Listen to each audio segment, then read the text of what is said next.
Bienvenue dans Cinéscope MCU. Aujourd'hui, on ne commence pas par un claquement de doigts, ni par une invasion extraterrestre, ni même par un milliardaire en armure, on commence par un garçon maigre de Brooklyn, trop faible pour se battre, mais incapable de détourner le regard quand le monde va mal.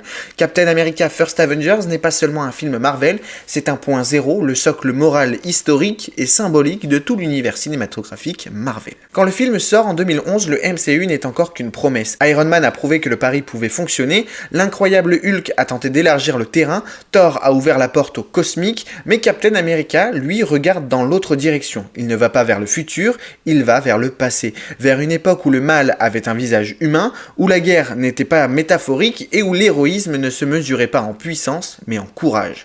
Le film s'ancre dans la Seconde Guerre mondiale, un choix fondamental, pas seulement esthétique, mais idéologique. En plaçant son héros dans ce contexte, Marvel ne raconte pas l'histoire d'un homme qui devient fort, il raconte l'histoire d'un homme qui choisit d'être juste dans un monde qui ne l'est pas. Steve Rogers est présenté non pas comme un futur soldat, mais comme un refus permanent. Il refuse d'abandonner, il refuse d'accepter l'injustice, il refuse de rester au sol quand quelqu'un d'autre est frappé.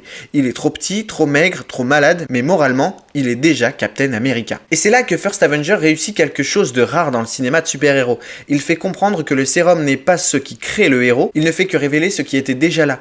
Le film prend le temps, il montre Steve échouer, se faire recaler, être humilié, tomber, se relever, il construit son personnage avant de lui donner son pouvoir. Et quand enfin la transformation arrive, elle ne ressemble pas à une récompense, elle ressemble à une responsabilité. Steve Rogers devient un symbole, mais le film est suffisamment intelligent pour montrer à quel point un symbole peut être vidé de son sens.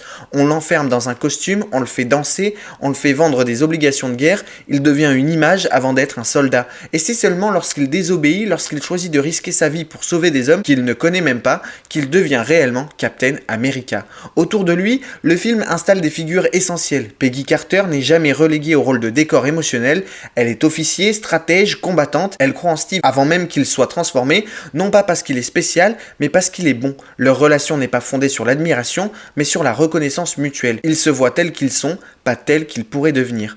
Howard Stark, lui, représente le lien invisible avec l'avenir. Derrière ses répliques légères et son génie technologique, il est la passerelle directe vers Iron Man, vers le Shield, vers la logique même du MCU. Il est la preuve que tout est déjà connecté, même quand on ne le sait pas encore. Et puis, il y a Johann Schmidt, le Red Skull, premier vrai reflet sombre de Steve Rogers. Lui aussi a pris le sérum, lui aussi voulait dépasser les limites humaines, mais là où Steve cherchait à protéger, Schmidt cherchait à dominer. Là où Steve refusait la haine, Schmidt l'a érigé en moteur. Le film ne fait pas de lui un simple nazi caricatural, il en fait un homme obsédé par le pouvoir, fasciné par ce qui dépasse l'humain, prêt à trahir son propre camp pour accéder à quelque chose de plus grand. Et sans le dire encore clairement, First Avenger introduit avec lui une idée capitale pour le MCU, le véritable danger ne vient pas seulement des hommes, mais de ce qui se cache au-delà d'eux. Car au cœur du film, il y a le Tesseract, une source d'énergie, une arme, un mystère. À l'époque, on ne le perçoit comme un artefact de science-fiction. Avec le recul, on comprend qu'il est l'une des premières pierres d'un édifice cosmique immense.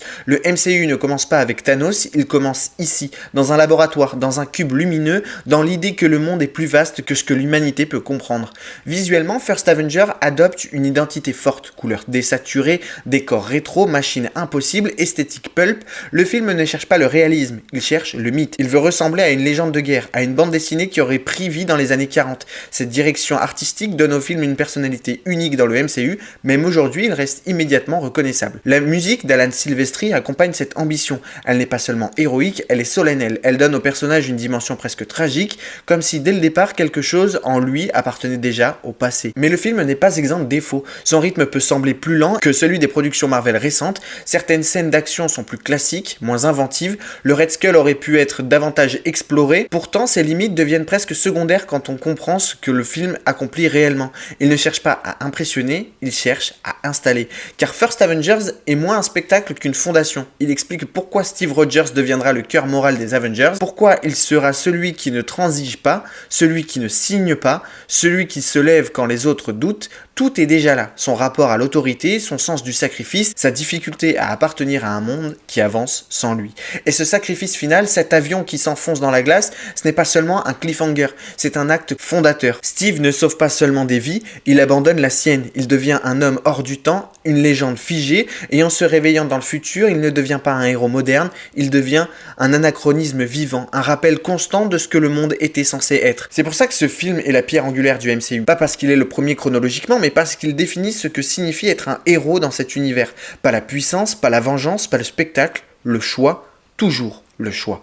Regarder Captain America First Avenger aujourd'hui, ce n'est pas seulement revoir une origin story, c'est revoir la naissance d'une colonne vertébrale morale. C'est comprendre pourquoi au milieu des dieux, des monstres et des titans, le personnage le plus important du MCU reste un homme qui voulait juste empêcher un autre de se faire taper dans une ruelle. Et c'est pour ça que le film mérite toute votre attention, parce qu'il ne crie pas, il ne cherche pas l'excès, il construit, il prépare, il plante des graines qui mettront plus de 10 ans à éclore. Captain America First Avengers n'est pas le film le plus spectaculaire du MCU, mais il est peut-être le plus essentiel. Merci d'avoir suivi cet épisode de Cinescope MCU. Si cette plongée dans l'origine du mythe vous a plu, abonnez-vous, partagez, dites-moi en commentaire ce que représente Captain America pour vous dans l'univers Marvel.